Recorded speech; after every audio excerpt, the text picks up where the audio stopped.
مریخ پر پہنچ چکے انسان کی بے بسی اور بیچارگی بھی مریخ پر پہنچی ہوئی ہے۔ انسان اپنا انجام جانتا لیکن حیرت ہے کہ پھر بھی اس سے بے خبر ہے۔ سائنس نے انسان کو بہت کچھ دیا، اس کے لیے بہت کچھ کیا، لیکن یہ فیصلہ کرنا تقریباً ناممکن ہے کہ گرینڈ ٹوٹل کیا بتاتا ہے۔ ان ساری عقل مندیوں اور ظفر مندیوں کی باٹم لائن کیا ہے؟ کہیں باٹم ہی تو اس کی باٹم لائن نہیں ہے۔ یہ زندگی زمین سے زیر زمین تک کے سفر کے سوا اور کیا ہے؟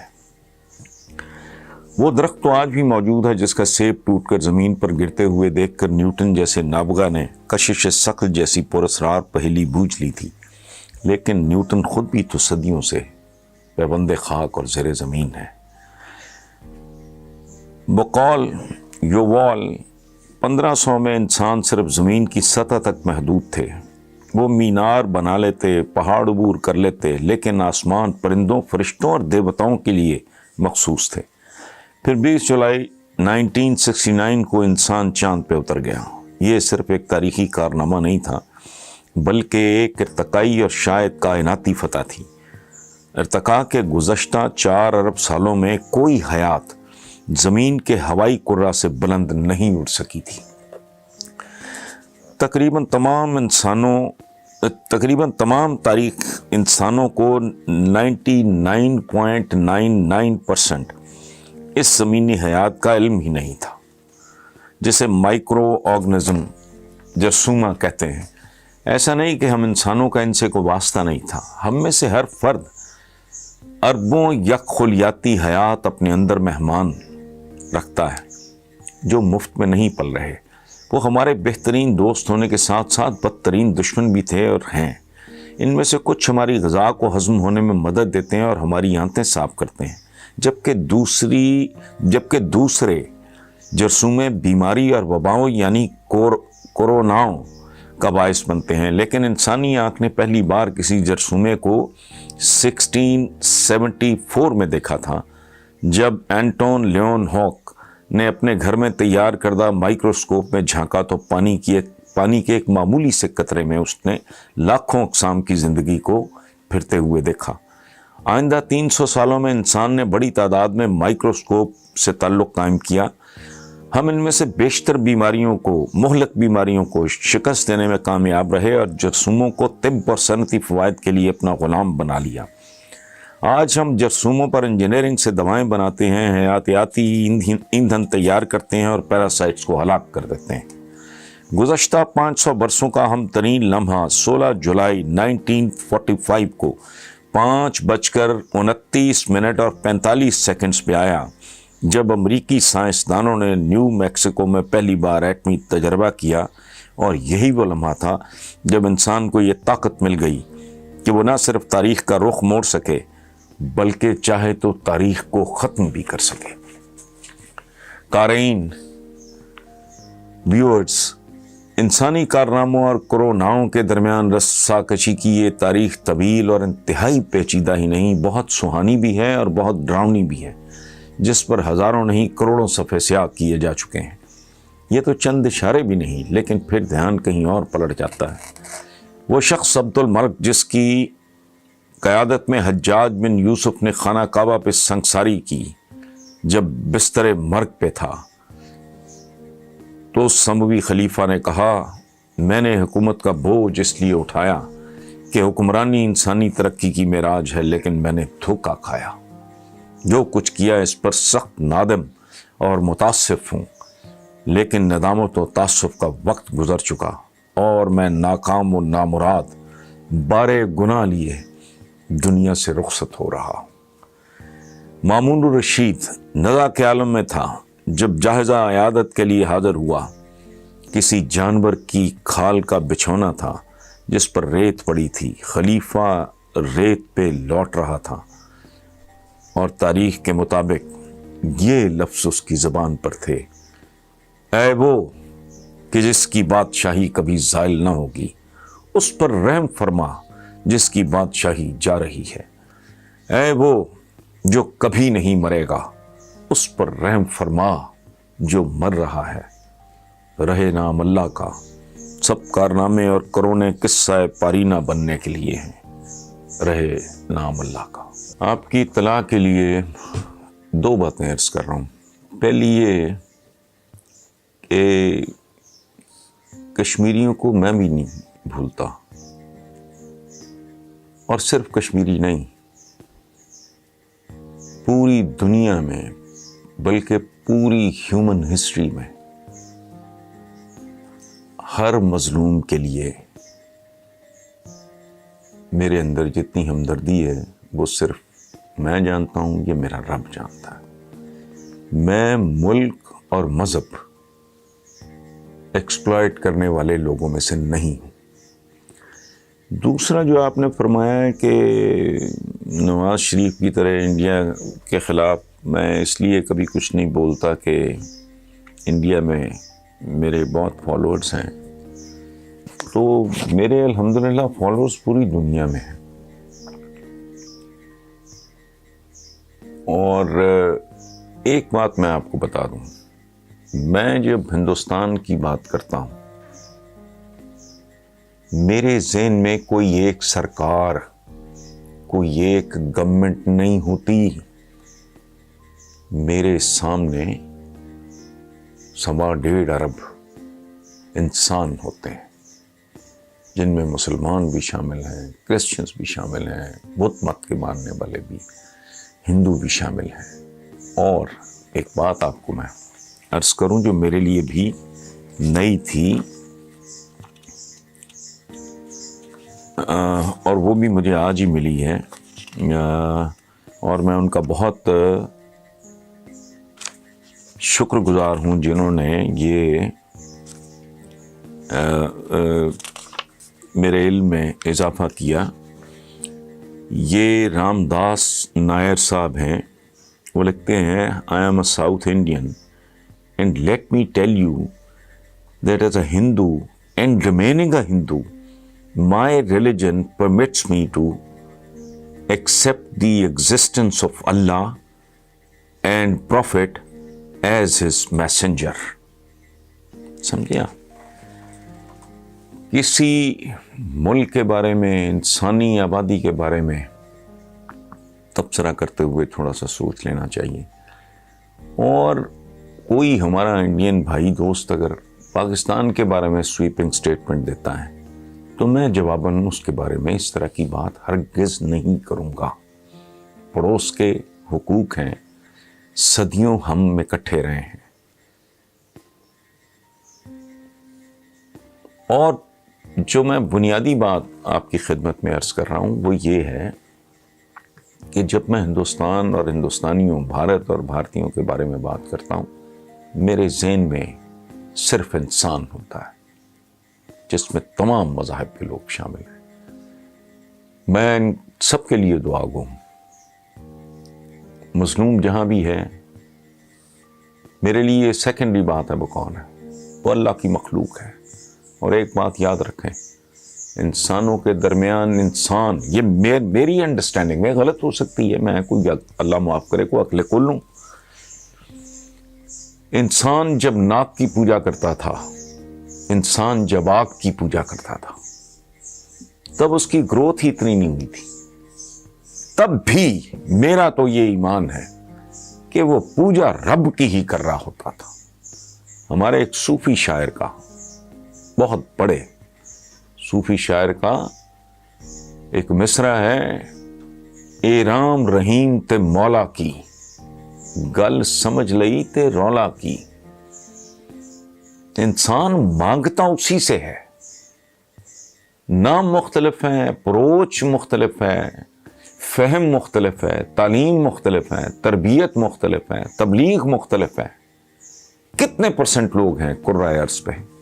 میں مسلسل ایک سلسلہ چلا رہا ہوں، مشاہیر مغرب نے حضور کے بارے میں، نبی پاک صلی اللہ علیہ وآلہ وسلم کے بارے میں ایسا خراج تحسین پیش کیا ہے۔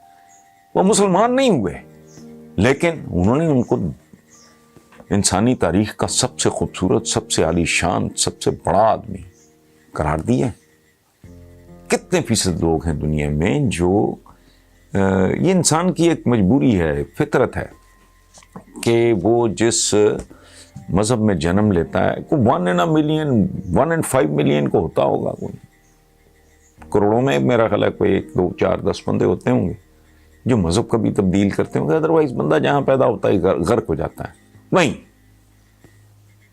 جہاں انسان جس مٹی پہ جنم لیتا ہے کوشش ہوتی ہے کہ اسی مٹی میں دفن ہو. ضرورتیں، مجبوریاں، بھوک، ننگ، رزق کی تلاش، بہتر مستقبل کی تلاش میں انسان ہجرت کر جاتے ہیں آج بھی. لیکن میجورٹی، میں سچی بات ہے، میں آپ کو بتاؤں ایک بھائی کے طور پہ آپ کے ساتھ میں شیئر کر رہا ہوں، مجھے الحمدللہ کسی چیز کی کمی نہیں. مجھے میرے رب نے ان چیزوں سے بھی نوازا جن کا میں نے سوچا بھی نہیں تھا، کبھی خواہش بھی نہیں کی تھی.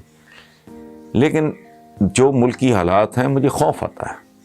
میری تو عمر نہیں رہ گئی، میں نے اب کیا کرنا ہے باہر جا کے اس بڑھاپے میں. لیکن میں بچوں کے بارے میں سنجیدگی سے، میں آپ اس کے جواب میں مجھے وہ گالی دینا چاہیں تو یو آر موسٹ ویلکم.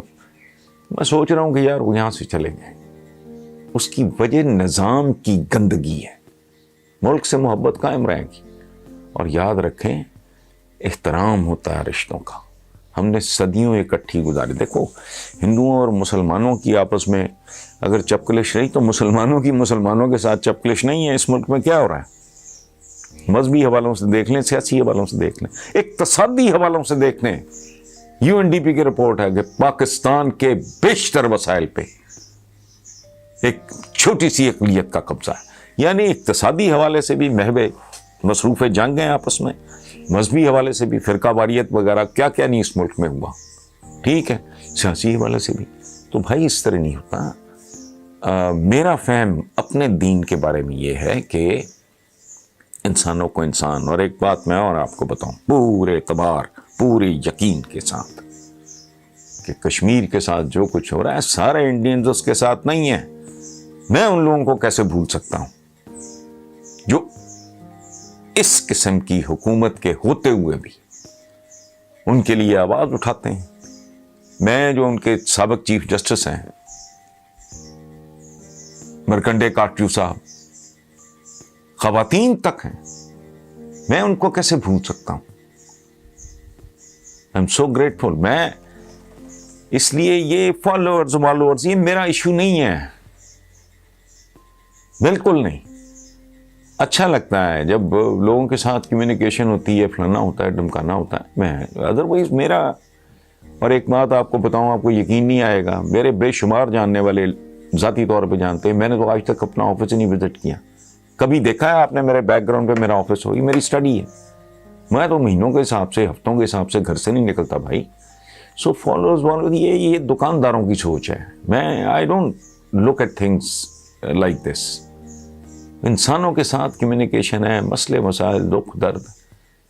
میں کتنی بار کہہ چکا ہوں. میں نے ظاہر ہے زندگی میں پاکستان میں کم ہے، بتھیری غربت ہے، بنگلہ دیش یہ وہ کئی جگہ پہ بہت غربت دیکھی. لیکن جیسی غربت میں نے ہندوستان میں ہندوؤں کے ایک مقدس مقام متھرا پہ، اب آپ کہیں گے میں کیا کرنے گیا تھا؟ میں وہاں سلام کرنے گیا تھا. بے شمار ہندوز ہیں، سکھس ہیں، کرسچنز ہیں. اجمیر شریف جا کے ذرا دیکھیں تو صحیح. کبھی میرے ایک دوست ہیں پٹنہ میں ہوتے ہیں، بزرگ دوست، ملاقات کوئی نہیں ہے، جوشی صاحب، وہ مجھے پتہ نہیں. میں حیران رہ گیا تھا جب پہلی بار انہوں نے مجھے کہا کہ داتا دربار جا کے داتا صاحب کے میرا سلام پیش کریں. اس طرح نہیں دیکھنا چاہیے انسانوں کو. بہرحال آپ کا بہت شکریہ، آپ نے یاد فرمایا. You are most welcome. آئندہ بھی یاد کرتے رہیں گے. Thank you very much. یہ خبر آئی ہے نواز شریف پھر سے NRO حاصل کرنے کی کوشش کر رہے ہیں. اس سلسلے میں نواز شریف کے قریبی ساتھیوں کی دبئی میں کسی اعلیٰ شخصیت سے ملاقات بھی ہوئی. میں یہ جاننا چاہتا ہوں کہ ایک طرف دونوں باپ بیٹی بڑے بڑے نعرے دعوے کر رہے ہیں، دوسری جانب بڑی بڑی شخصیات کو شامل کر کے معافی کے طلبگار بھی ہیں. ایسا کیوں ہے؟ یہ اصلیت کو تسلیم کیوں نہیں کر لیتے کہ انہوں نے ملک و قوم کو لوٹا ہے؟ رانا محمد حسین صاحب، آپ کے سوال کے کافی سارے حصے ہیں. پہلی بات تو یہ ہے کہ یہ جو کچھ آپ نے کہا ہے یہ امتحان نواز شریف کا نہیں، وہ تو کب کا اس میں فیل ہو چکا. پہلے جدے بھاگ گئے، وہ لندن چکر دے کے نکل گئے. کاروباری ہیں، ان کو یہ آتے ہیں سارے ٹرکس، اور اتنی دیر میں وہ ایک کوریڈورز آف پاور میں کیا اقتدار میں رہے ہیں. تو ان کے لیے تو نئی بات نہیں، امتحان ہے یہ عمران کا، اگر وہ کیڑی بھی اعلیٰ شخصیت ہوئے تو اس کو صاف کہا جا سکتا کہ اتنا لوٹا ہے، ہم آپ کی عزت کرتے ہیں، آپ ہمارے بھائی ہیں، آپ اگر اس کے سفارشی ہیں تو ہمیں ریکوری کرا دیں، آپ کا لحاظ کرتے ہوئے ہم 10%، 15%، 20%، 25%۔ عمران کہہ سکتا ہے کہ جی وہ ڈسکاؤنٹ دے دیتے ہیں، آپ دے دیں یا ان سے دلوا دیں، ہم آپ کی عزت کرتے ہیں، احترام کرتے ہیں، اور یہ میرا پیسہ نہیں ہے، میرا ہوتا تو میں سارے کا سارا معاف کر دیتا۔ یہ تو ملک کے بھوکے ننگے عوام کا مال ہے جنہوں نے کھایا ہے، تو آپ مجھے بتائیں کہ میں کل اللہ کے حضور پیش ہو کے اللہ پاک کو کیا جواب دوں گا کہ بھوکے ننگے لوگوں کا حق کھا گئے یہ، تو میں کون ہوتا ہوں معاف کرنے والا؟ آپ کی شرم لحاظ کی وجہ سے ہم اتنا کر سکتے ہیں، کوئی 10، 15، 20% ڈسکاؤنٹ دے دیں۔ امتحان ہی اصل میں این آر او کی جتنی جد و جہد ہے وہ ظاہر ہے پہلے بھی انہوں نے کیا ہے، تو ان کی تو تاریخ ہے، اس لیے اس پہ حیران ہونے کی یا تبصرہ کرنے کی ضرورت نہیں ہے۔ That is the way they are, ان کی تو مینوفیکچرنگ اس طرح کی ہوئی ہے۔ یہ بھٹیاں شٹیاں چلانے والے، برف خانے چلانے والے، یہ اوریجنلی لوگ تو ظاہر ہے ان کا اسی طرح کا معاملہ ہے، تو پہلے بھی کر چکے ہیں، اب بھی کر رہے ہیں۔ ان کے لیے تو نئی بات ہے نہیں، نئی بات ہے تو کس کے لیے ہے؟ عمران خان کے لیے۔ یہ امتحان ہے عمران خان کا، وہ ہوتا ہے۔ اچھا اب آپ آئیں اس طرف، آپ بڑے مجھے رانا محمد حسین صاحب بہت بھولے لگتے ہیں۔ اگر وہ یہ مان لیتے ہیں، میں خود کبھی کبھی یہ سوچتا ہوں کہ شاید یہ ان کے ہیں تو انسان ہی، ظاہر ہے پاکستانی بھی ہیں، دل میں درد بھی ہے ڈیفینیٹلی۔ مجھے خود ایک تجربہ ہے، جب انہوں نے میاں نواز شریف جدہ میں ہوتے رہے، انہوں نے ریسکیو کیا ایک خاتون کو، وہ نہیں بچ سکی، وہ علیحدہ بات ہے، وہ لمبی کہانی ہے، اس کا لیور ٹرانسپلانٹ ہونا تھا۔ یہ وہ ممکن ہے یہ سوچتے ہو کہ یار ہم سے یہ کیا کر بیٹھے ہیں، تو عوام سے معافی مانگ لیتے ہیں، لیکن پھر ہال اٹھتا ہوگا کہ جو ڈائنیسٹی بنانے کے چکر میں خبطہ ہے وہ نہیں ہونا پورا، تو یہ کیسے بنے گی؟ کیونکہ اگر ایک بندہ اعتراف کر لے چوری کا تو اس کو معاف تو کیا جا سکتا ہے، لیکن اس کو چوکی دار نہیں بنایا جا سکتا دوبارہ۔ ان کی ٹوٹل سٹرگل، اللہ پاک نیتیں بہتر جانتا ہے، ہم کو کیا پتا، ممکن ہے ان کے اندر ریگریٹ ہو، ممکن ہے نواز شریف صاحب نے یا جس کسی پہ بھی الزام ہو یہ سوچا ہو کہ یار یہ میں کیا کر بیٹھا ہوں، اس کی وجہ ہے میری سمجھ میں نہیں آتی ذاتی طور پہ۔ یہ نہیں کہ میں کو اخلاق کے قطب مینار پہ چڑھ کے بیٹھا ہوں، ایسی نہیں ہے بات۔ مجھے اس لیے سمجھ نہیں آتی کہ ماڈرن منی تو نام ہی ہے ایکسیس ٹو کلاسیفائڈ انفارمیشن کا۔ اگر آپ کو پیسے کی بہت زیادہ ہوس ہے تو اگر آپ کے پاس کلاسیفائڈ انفارمیشن جو عام آدمی کو نہیں جس کا پتہ، وہ اطلاع مل جاتی ہے تو کافی ہے۔ آپ مجھے کو ٹپ دے دے کوئی کہ یہاں ایئرپورٹ بننا ہی بننا ہے، یہاں سے موٹر وے گزرنی ہے، یا یہاں سے رنگ روڈ گزرنی ہے، معمولی ترین بات، یہاں انڈسٹریل اسٹیٹ بننی ہے، تو بندہ گھر بار بیچ کے بھی وہاں سارا کچھ کر لے۔ تو ان کے پاس تو بے شمار اپرچونٹی ہوتی ہے۔ یہ جو بہت ڈیسپریٹلی جو کیا جائے نا، وہ پھر نقصان دہ ہوتا ہے، ماڑا موٹا چلو ٹھیک ہے، اپنا محنت تانا سمجھ کے۔ اس کی وجہ ہے کہ ان کو ملا تو جنرلی ہمارے صدر کی تنخواہ سے لے کے ہمارا جو وزیر اعظم عمران خان کا وہ سٹیٹمنٹ آپ کو یاد ہوگا کہ میرا تو اس تنخواہ میں گزارا نہیں ہوتا بطور پرائم منسٹر۔ اللاجیکل بات ہے، ایسا ہونا نہیں چاہیے، لیکن ہمارے ہاں بڑے سے بڑے سرکاری افسر کا ٹیک ہوم بھی دیکھیں تو ہنسی۔ اس کا مطلب ہے کہ اس کو جنرلی آپ کرپٹ کرنے کی کوشش کر رہے ہو، لیکن وہ ایک اور بحث ہے۔ سو اعتراف کرنا تو وہ تو ولی اللہ ہونے والی بات ہے۔ بندہ کہے ٹھیک ہے مجھ سے یہ غلطی ہو گئی اور میں یہ دے رہا ہوں۔ اچھا بہت کوئی اگر ہے تو بندہ کوئی سمجھوتا کر لے کہ یار بتانا بتونا نہ، ہم نے کوئی ثبوت نہیں، لیکن واپس کر دیتے ہیں، عوام کا پیسہ ہے. لیکن نہیں، جن کے اندر اس لیول کا ظرف ہو وہ اس حد تک جاتے نہیں ہیں، مشکل ہو جاتا ہے. قاسم انور صاحب کا سوال ہے اور بڑا گھریلو قسم کا سوال ہے، میرے لیے گھریلو قسم کا ہے. وہ کہہ رہے ہیں مجھے نہیں اس کی خبر. وہ اس کو چاہیے تھا مجھے بتا دیتا، خوشخبری تھی. لیکن بہرحال مجھے تو قاسم انور صاحب کہہ رہے ہیں کہ اسٹیٹ منسٹر فار انفارمیشن کے طور پہ فرخ حبیب صاحب کو کل حلف اٹھا رہے ہیں. تو آپ کے نزدیک یہ فیصلہ، دیکھو یہ تو ایسے ہی ہے جیسے آپ میرے بھائی کے یا بیٹے کے بارے میں پوچھیں. چونکہ فرخ حبیب میرے چھوٹے بھائیوں کی طرح بہت سویٹ، بہت ڈاؤن ٹو ارتھ، بہت پولائٹ، بہت محنتی، بہت دیانتدار، اپ رائٹ. اب تو کچھ عرصے سے اس نے داڑھی بھی رکھ لی ہے، یہی کسر تھی وہ بھی پوری ہو گئی ہے. تو لائل پور میں ہمارا پڑوس بھی ہے. تو بہت اچھا، بہت عمدہ فیصلہ ہے. اور اس میں جو سب سے پازیٹیو بات یہ ہے کہ باقاعدہ اس کا مطلب ہے وہ اس کی ٹریننگ شروع ہو گئی بطور اسٹیٹ منسٹر.